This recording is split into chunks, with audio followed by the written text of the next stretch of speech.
Hi, my name is Ahmed. I come from the glorious country of Iraq, and I'm a born Muslim.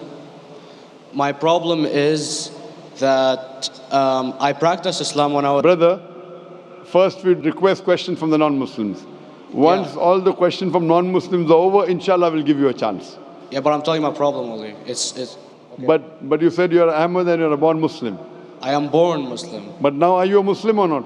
I'm agnostic. Oh, so now you have left the religion of Islam. Yeah, I'm confused. Okay, fine. If you have left the religion of Islam, you can ask the question, brother. Okay.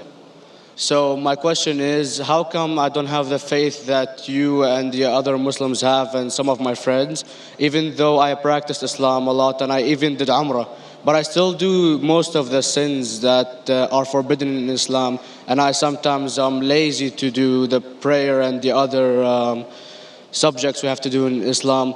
I have read many books and about other religions and conspiracy theories and documentaries and such. I even have seen your own videos on YouTube, and there are many questions that go around my head about Allah and the Messenger and Muslims in general.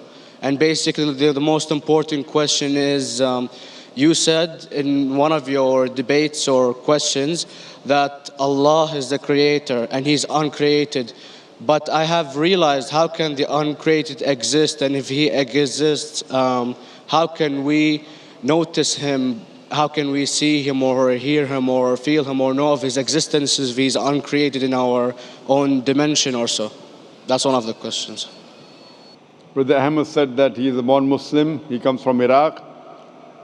He read the Quran, he read the books, but he commits many sins. He believes maybe sometimes he's agnostic and he's lazy for praying. Brother, before I answer your main question, if you do sins and if you are lazy for praying, that does not make you a non-Muslim. As long as you believe that praying is fard, sometimes you miss, it's a sin. It's a major sin that you sometimes don't pray, but that doesn't make you a non-Muslim. If you say praying is not required, then you're doing kufr. But if sometimes you do sin, sometimes minor sin, sometimes major sin, it is haram, it's forbidden, but that does not throw you outside the fold of Islam.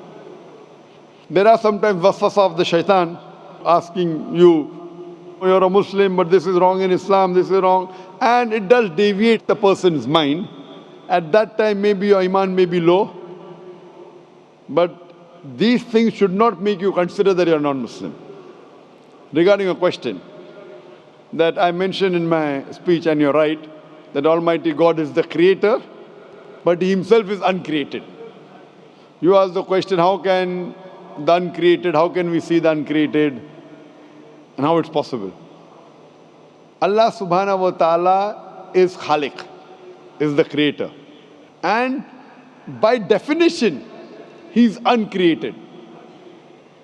Because normally people say that when they try and prove in logic that everything has a creator, who created this table, the carpenter, from where he got, from the tree, who created the tree, so it goes back to Allah. So when many of the people try to convince an atheist, they try and say that everything has a creator, and then they get trapped when the atheist asks him who created Allah. So if you hear my tapes, I never go that way. I ask the atheist that how did you come to know about the universe? How did you come to know about the functioning of the stars, of the sun? And he says, and goes back, that the creator. So it's the vice versa. So if you know how to deal with logic, you don't trip over this problem with the atheist trap, the Muslims or the believers, by saying who created Allah. By definition, Allah is uncreated. And if you ask the question, who created Allah? If you have heard my tapes, I give the reply, that suppose a person comes and says that my brother John. Yeah, I know, I saw that, I heard that's funny, but I mean, how does he exist if he's uncreated? Not that is Allah. Yeah. That's the difference between you and Allah. How does he exist? Means he was existing.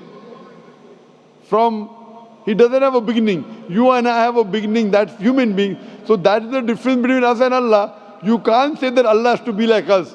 If Allah is like you and me, why should we worship Him?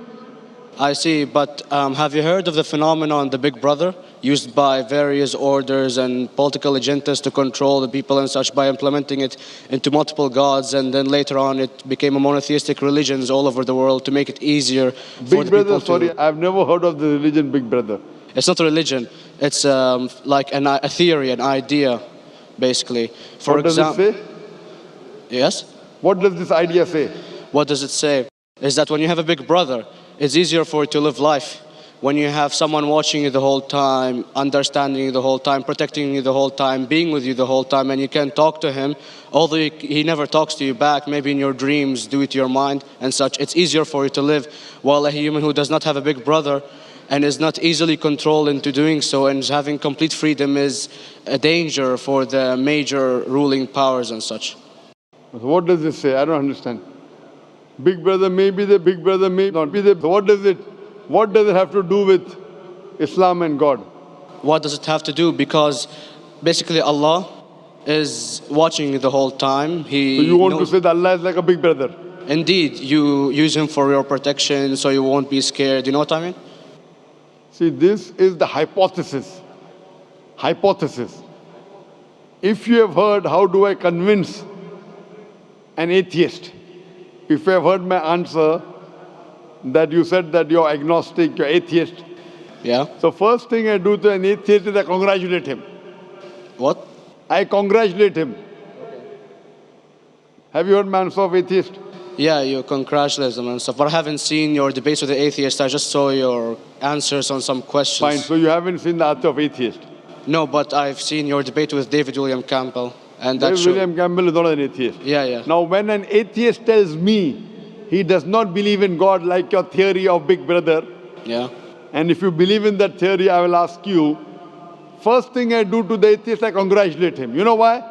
Yeah, because they think and they don't follow what their parent does and such stuff like that. No. I congratulate him because he is not doing blind belief. The other people are doing blind belief. He is a Christian because father is a Christian. He is a Hindu because father is a Hindu. Most of the Muslims are Muslim because father is a Muslim. He is thinking. He says there is no God.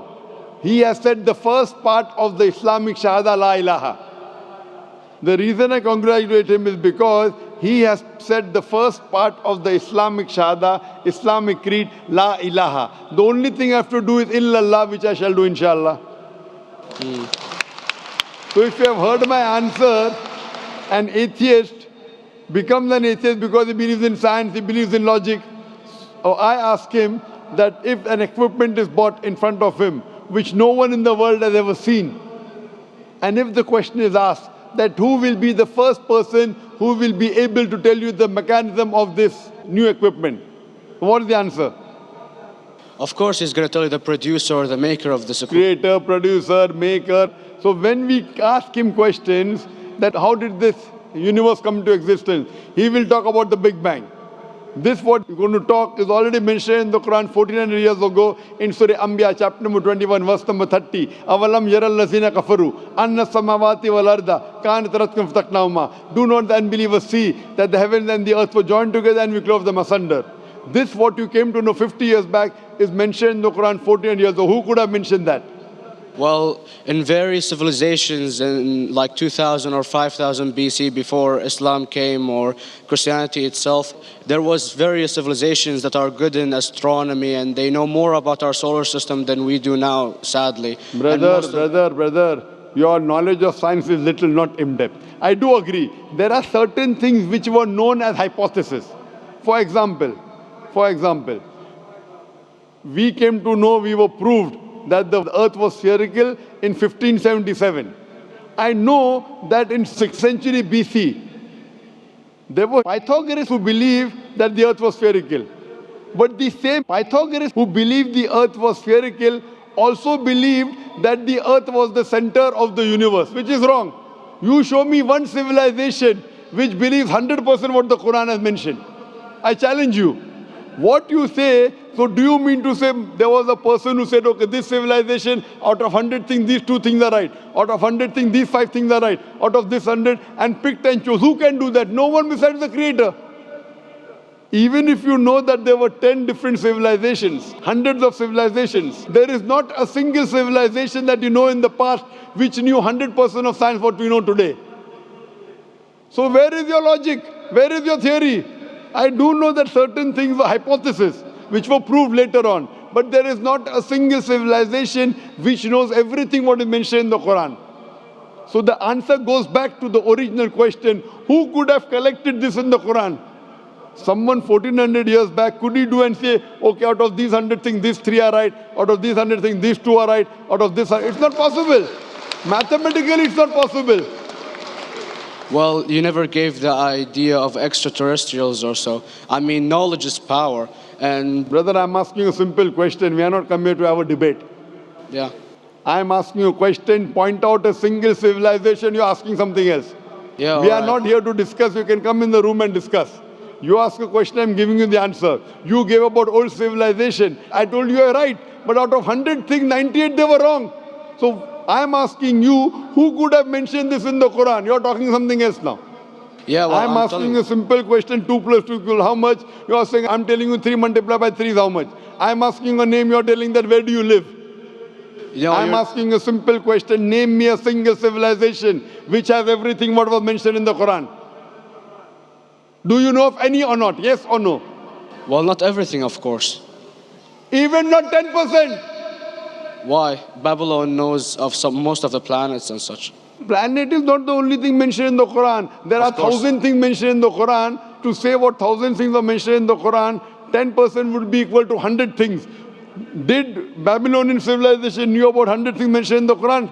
No, because they You don't cannot. have the IQ They level knew of that. 5 or 6 things. In percentage wise, very small. So Of course. who can be the author of the Quran besides the creator to know what is right, what is wrong? Today science has established the hypothesis mentioned by Babylonian so many centuries back is today proven. So these were hypotheses in the past, which out of them many have been rejected, some have been accepted. So to collect all which is 100% correct has to be from the creator and no one else. Hope that answers the question. Yeah.